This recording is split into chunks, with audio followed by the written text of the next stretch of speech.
When you're in school and college, you're told exam results define your future. However, 45% of uni graduates end up with a job that doesn't require a degree at all, and most can't get a single job until 4 to 5 years after leaving.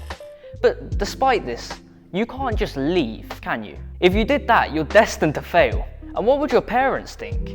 Well, what if I told you that you might stand a better chance if you did leave? Let me explain. Employers don't care about your academic qualifications. They care about your core skills and what you bring to their business. And that's the problem with college. It's all about reading textbooks and gaining knowledge that doesn't apply to the real world. There's nothing practical about it. When you spend these 4 to 5 years in the workplace instead, building up your value, you stand a much better chance than someone who just has a degree. Most people feel lost after graduating and have no sense of direction because they were taught nothing about life. You can make sure you're years ahead of other people your age by leaving early and experiencing more. Some of the richest men in the world dropped out of college. Bill Gates, Steve Jobs, Mark Zuckerberg, even famous actors like Tom Hanks and Ryan Reynolds. This is partly because they spent their time out in the real world, building skills and connections, rather than just sitting in college taking exams. Not to mention, you'll avoid being charged a massive student debt that 81% of college graduates never manage to fully pay off. And the scary thing about student debt is, it's the only type of debt that isn't removed after filing for bankruptcy. So once you have it, you're stuck with it. If you want to be wealthy one day, then you don't have 5 years to waste in college. It's these early years in your career that really make a difference. Once you drop out, you need to start making money. So you're going to get an apprenticeship or a full-time job. First, think about what kind of jobs you want to apply for. So for me, that's sales or accounting.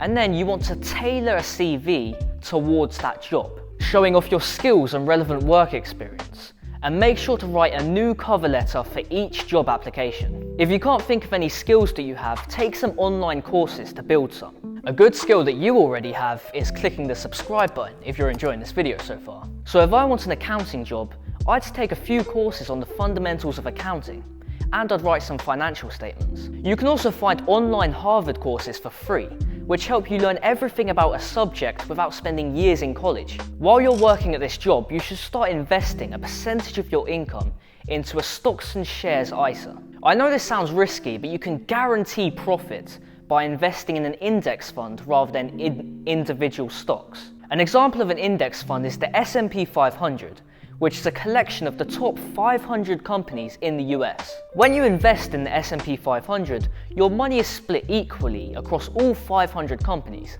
meaning you will only lose money if all of them collapse. By doing this, you'll receive an average annual return of around 10%. You'll never become rich off investing alone though. Once you start a side hustle, your wealth will really start to accelerate. Some examples include a YouTube channel, an e-commerce store, or freelancing a high-demand skill from your job. Any time that you're not spending at work should go towards this side hustle, if you really want to succeed. I understand this all sounds like a lot of work, but just think about the life you'll be able to live in a few years if you stay consistent with this. This all sounds great, doesn't it?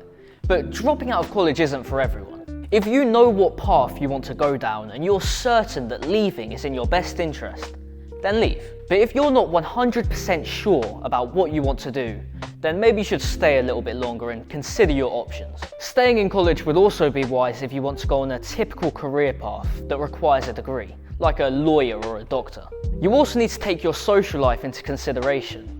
Once you drop out, you're no longer around people your age, and it becomes a lot more difficult to make friends. If you think about most of the people you currently talk to, it's likely that you met most of them in school. But you could instead join clubs or go to networking events to meet new people. Take some time to consider the benefits and the downsides.